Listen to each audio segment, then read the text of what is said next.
एक पौराणिक कथा के अनुसार एक बार देवर्षि नारद बैकुंठ गए। वहां उन्होंने भगवान विष्णु को प्रणाम किया और कहने लगे, प्रभु, पृथ्वी पर अब आपका प्रभाव कम हो रहा है। धर्म पर चलने वालों को अच्छे फल प्राप्त नहीं हो रहा है, वहीं जो भी मनुष्य पाप करता है उनका भला हो रहा है। नारद जी की यह बात सुनकर श्रीहरि मुस्कुराए और कहने लगे, नहीं देवऋषि, ऐसा नहीं है। जो भी हो रहा है सब भाग्य के माध्यम से ही हो रहा है।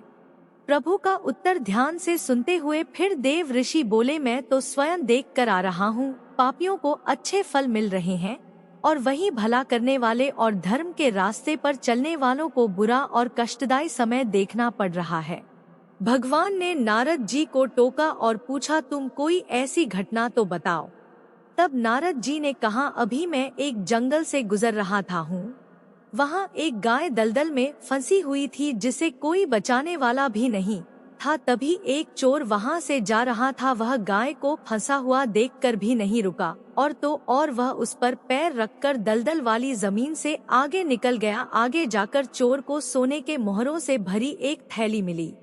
वहीं फिर थोड़ी देर बाद वहां से एक वृद्ध साधु गुजरा। उसने उस गाय को बचाने की बहुत कोशिश की, पूरे शरीर का जोर लगाकर उसने उस गाय को बचा लिया।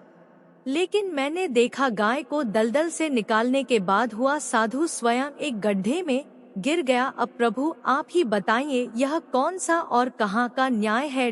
नारद जी की यह बातें सुनकर भगवान विष्णु बोले, जो हुआ सही हुआ। जो चोर गाय पर पैर रखकर भाग गए थे उसकी किस्मत में एक बड़ा खजाना था, लेकिन उसके इस पाप के कारण उसे केवल कुछ ही मोहरे मिली। वहीं उस साधु को उस गड्ढे में इसलिए गिरना पड़ा क्योंकि उसके भाग्य में मृत्यु लिखी थी, लेकिन गाय को बचाने के कारण उसके पुण्य बढ़ गए और उसकी मृत्यु एक छोटी सी चोट में बदल गए। इसीलिए है नारद, इंसान के कर्मों से ही उसका भाग्य तय होता है। व्यक्ति को कर्म करते रहना चाहिए क्योंकि कर्मों से ही भाग बदला जा सकता है।